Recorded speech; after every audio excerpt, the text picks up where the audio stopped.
Hello बच्चों, let's read this question. Find n if the ratio of the fifth term from the beginning to the fifth term from the and in the expansion of fourth root of 2 plus 1 upon fourth root of 3 raised to power whole raised to power n is root 6 ratio 1. ठीक है, तो हमें क्या find करना है? n की value find करनी है. ओके, ठीक है. तो हमें क्या क्या गिवन है? हमें गिवन है ratio of fifth term from the beginning okay to the fifth term from the end of the expansion. हमें ये एक्सपांशन दे रखा है. ठीक है, इसका हमें रेशियो दे रखा है रूट 6 रेशियो 1. ओके, तो सबसे पहले हम इसका की कंसेप्ट लिख लेते हैं. सो इसका की कंसेप्ट क्या होगा? Yes, binomial expansion. ओके, ठीक है. सो बेसिकली मैं आपको एक जनरल टर्म बता देता हूं कि हम कैसे जनरल टर्म निकालते हैं. ठीक है, so basically a plus b whole raise to power n है. ठीक है, तो इसका जनरल फॉर्मूला क्या होगा? T r plus 1 is equals to n C r a raise to power n minus r b raise to power r. तो यहाँ पे आप देख सकते हैं a मेरा क्या है? Yes, fourth root of 2 plus b क्या है मेरा? 1 upon fourth root of 3. Okay, a है मेरा fourth root of 2 and b है 1 upon fourth root of 3. Got it? तो मुझे निकालना क्या है? बेसिकली मुझे निकालना है फिफ्थ टर्म, मींस t5 निकालना है. ओके, सो t5 में मैं ऐसे लिख सकता हूँ t4 प्लस 1 4 प्लस 1. तो यहाँ पे मेरा r क्या है? 4. So NC4, okay, and A is fourth root of 2 and whole raised to power n minus r, so n minus 4. ठीक है, और B क्या है? 1 upon fourth root of 3, so B की जगह मेरा आ जाएगा 1 upon fourth root of 3 and whole raise to power r, और r है मेरा 4. तो ये मेरी जनरल फॉर्मूला हो गया. ठीक है, ये मेरा क्या है? Fifth term of this expansion. I hope आपको समझ में आ रहा होगा. ठीक है, तो ये तो मेरी है fifth term from the beginning. अब मुझे निकालना है fifth term from the and. ठीक है, तो वो मैं कैसे निकालूंगा? अब देखो, वो मुझे निकालने के लिए मैं क्या करता हूँ, ये जो मेरा एक्सपांशन है इसमें ए और बी को मैंने क्या करा? रिवर्स कर दिया, एक्सचेंज कर दिया. ठीक है, तो जो मेरा a है वो मेरा b हो गया और जो b है वो मेरा a हो गया. सबसे इजीएस्ट मेथड ये है मेरा. ठीक है, तो मेरा क्या हो जाएगा? Fifth term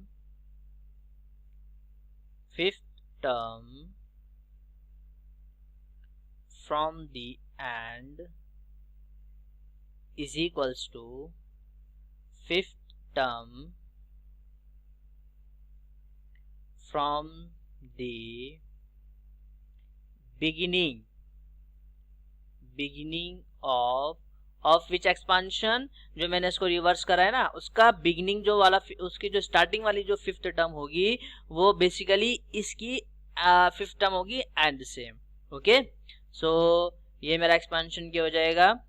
yes, 1 upon fourth root of 3 plus fourth root of 2 whole raise to power n.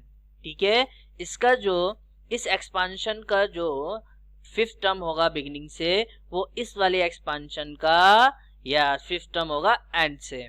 ठीक है, तो अब हम जनरल फॉर्मूला इस टर्म की, इस एक्सपांशन के लिए लगा देते हैं. ठीक है, चलिए मैं इसको नाम दे देता हूं, जैसे कि let's fifth term from the end is equals to, let's suppose this is my t-5. Okay, और ये क्या हो जाएगा मेरा? t-4 plus 1. ठीक है sir, as it is formula मुझे इस एक्सपांशन के लिए लगाना है. सो ये मेरा हो जाएगा NC4. ठीक है, और ये क्या हो गया? 1 upon fourth root of 3 whole raise to power, ये होता है ना n माइनस r. r मेरा क्या है? 4. ये मेरा हो जाएगा यस n माइनस 4. ठीक है, और ये क्या हो जाएगा मेरा?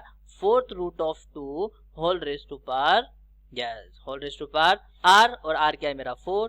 अब देखो यहाँ पे a और b इंटरचेंज हो गया ना, तो यहाँ पे तो 1/4√3 पे r था, यहाँ पे 4√2 पे r है।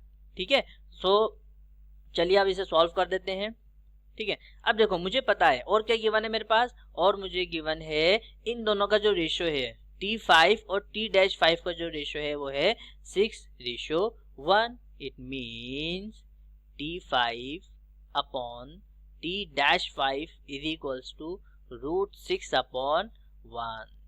आई होप आपको समझ में आ रहा होगा। तो चलिए वैल्यूज पुट कर देते हैं। T5 की वैल्यूज मेरे पास ये है, it means NC4 4√2 whole raised to power n-4 and 1/4√3 whole raised to power 4, and it is divided by NC4 1/4√3 whole raised to power n-4 into 4√2 and whole raised to power 4। ठीक है, NC4 and this NC4 is cancelled।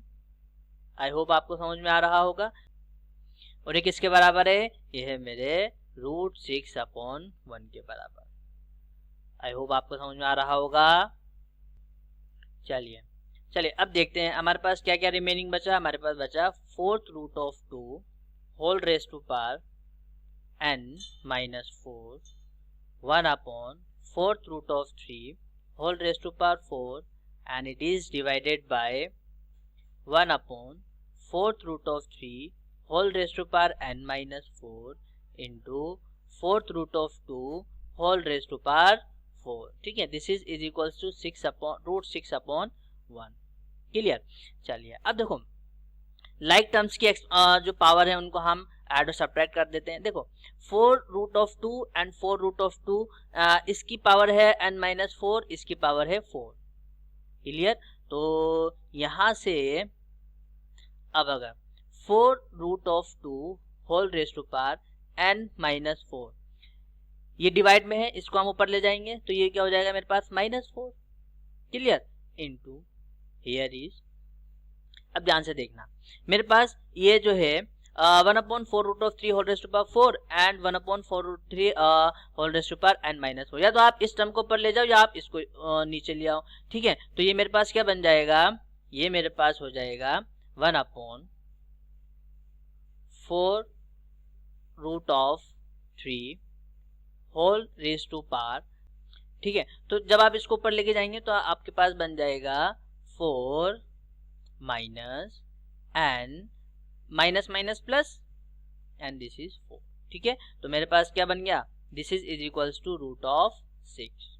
ठीक है, तो मुझे क्या मिल जाएगा 4√2 whole raise to power n-8 into 1/4√3 whole raise to power 8 minus n। क्या मिल गया ये 8 minus n is equals to √6। अब देखो लगभग पावर क्या है, सेम है, बट अगर मैं इसमें माइनस ले लेता हूँ, माइनस कॉमन ले लेता हूँ और इस पूरी टर्म को रेसिप्रोकेट कर देता हूँ, मेरा यहाँ पे क्या बन जाएगा n-8। So 4√2 whole raise to power n-8 into 4√3 whole raise to power n-8 is equals to 6 raise to power 1/2। ऐसे लिख सकता हूँ मैं। अब ध्यान से देखना इधर, इसको मैं ऐसे लिख सकता हूँ 2 raise to power 1/4 okay and whole raise to power what n-8 into, और इसको मैं 3 raise to power 1/4 and whole raise to power n-8 is equals to 6 raise to power 1/2। ठीक है, सो ये क्या बन गया मेरा 2 raise to power n-8/4 into 3 raise to power n-8/4 is equals to 6 raise to power 1/2। ठीक है, अब पावर सेम है, सो बेस को मैं मल्टीप्लाई कर देता हूँ, ये हो जाएगा मेरा 2 into 3 mean 6 raise to power n-8 whole upon 4। This is in complete 4 okay and this is again in this also and this is equals to 6 raised to power 1/2। अब देखो बेस सेम है, पावर में compare कर सकता हूँ, तो मुझे क्या मिल जाएगा ये, yes n-8/4 is equals to 1/2। What is, yes. अब देखो यहाँ से ये कैंसिल हो जाएगा 2 टाइम्स, सो मुझे क्या मिल गया n-8 is equals to 2। So n की वैल्यू क्या आ जाएगी 2 + 8 इज इक्वल्स टू 10। तो n की वैल्यू क्या आ गई 10। आई होप आपको समझ में आ गया होगा। n is equals to 10. So this is the answer of this question. Okay guys, so thank you very much and best of luck.